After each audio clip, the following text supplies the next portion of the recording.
The past few days have been a pretty exciting time for a lot of astronomers across the world, as the first data release from the Transiting Exoplanet Survey Satellite, or TESS, has just occurred. And what this data release means is that there is an awful lot of data for astronomers to look through.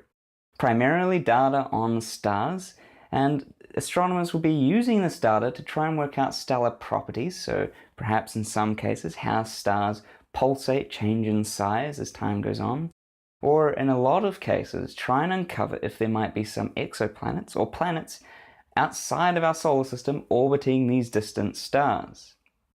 Now this is a very exciting prospect, and it is the main purpose for TESS. So how does TESS do this? Well, a bit of background on the spacecraft. It was launched at the start of the year in April, and it's made its way out to an interesting orbit close to the Earth, in between the Earth and the Moon. Now, this is a bit of a difficult orbit to work out, so it's getting tugged by the Moon as the Moon goes round, and they've worked their way into a nice stable orbit. Now, after a few months of commissioning the telescope, it started doing its work. Now, it's a pretty beefy telescope. It's pretty much going to look at all of the sky, or at least nearly 85% of the total sky. So it's kind of like the second incarnation of the Kepler Space Telescope, but instead of Kepler, where it looked at a narrow patch of sky very deeply, TESS will look at a lot of the sky at a much closer degree. So we'll be looking at kind of the closest and brightest stars to try and find out if there are planets going around them. And this is more useful for astronomers because we can actually follow up these planets much easier with ground-based telescopes to investigate those exoplanet properties, like if they have an atmosphere or if they're weird in some other ways. Now, TESS has enormous cameras on board, so unlike traditional telescopes which use mirrors to focus onto the CCD, TESS has a bunch of lenses, so it's like 4 cameras floating around in space that have been stitched together. And each camera has a field of view of 24 by 24 degrees. In terms of how much that compares to the full moon, if you imagine the full moon sitting up on the sky, one TESS camera captures more of the sky than what you could fit 1,000 moons into. So this is an enormous patch of sky we're looking at, and there's 4 of these. So in total, there is about 6,000 or so full moons you could fit into the area of sky that TESS looks at. So with all of the sky being measured, how much data do they collect? Well, every 30 minutes, they read out every pixel from each CCD, so that enormous sector of sky is read out every 30 minutes. But then they get much finer detail on a select number of targets, only about 60,000 targets. They collect data every 2 minutes. So with this, they're able to probe very fine details of planets transiting in front of a star, making its brightness drop, or very fine details on how a star pulsates from its internal structure. All of this data collection produces about 27 gigabytes of data each day.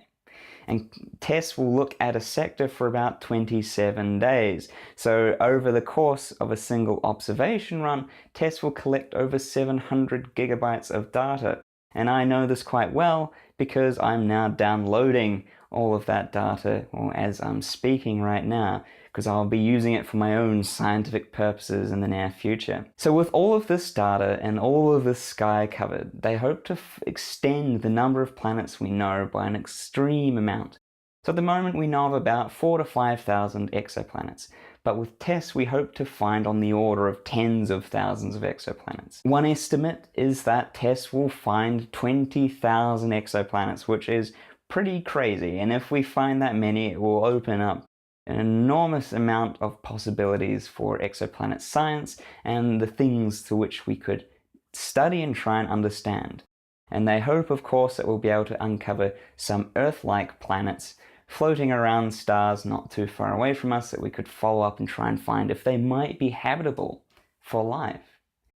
But the downside is, for the most part of TESS's fields, it only looks at an area for 27 days, which means you can only detect planets that go around their stars on periods shorter than 27 days.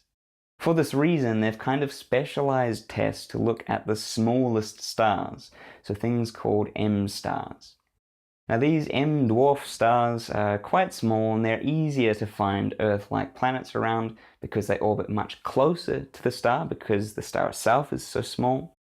And the planet is of a comparable size to the star. So you can imagine these stars being about the size of Jupiter, and then an Earth, which is 1/10 the size of Jupiter, can block out quite a bit of that surface, so you can detect that much easier. And being in much closer, they have orbital periods of only a couple of days. So hopefully, around these M-dwarf stars, we'll find a good number of Earth-like systems. But with this data release, there's been a flurry of astronomers trying to get their hands on the most recent data and get something that they can publish. So the cool thing with TESS is pretty much all of the data is public. So it's just thrown up onto servers to which anyone can access and download. And there are some pretty amazing tools that were developed by the Kepler Guest Observer Office that you can apply to TESS data as long as you've got Python, and you'll pull out every bit of juicy information that might be in there. So it's pretty crazy now. If you look at Twitter and look for things associated with TESS, you'll find scientists claiming some discovery for themselves before they've gone ahead and published that. That's a different topic in itself, if that's a good direction for science to head. But for my purposes, I want to use this TESS data the same as I've used the Kepler data to look for explosions that might be happening somewhere in the universe. And it's super exciting because we might be able to find explosions on timescales people have never seen before, especially if we find one that lives in the areas of TESS's data which is taken every 2 minutes. And that's an unprecedented level of time resolution for the kind of science that I'm interested in, this kind of explosion, supernova science. We know of a few supernova that have gone off in TESS, so we're going to be looking at those very soon to see if we've found anything interesting. So the astronomy community is abuzz with trying to understand all of this data that TESS has dumped on us. And it's a super exciting time, especially for the people like myself who are involved in analyzing the data. Stay tuned to the news because I'm sure there'll be some pretty cool announcements that happen only in the next few days to couple of months.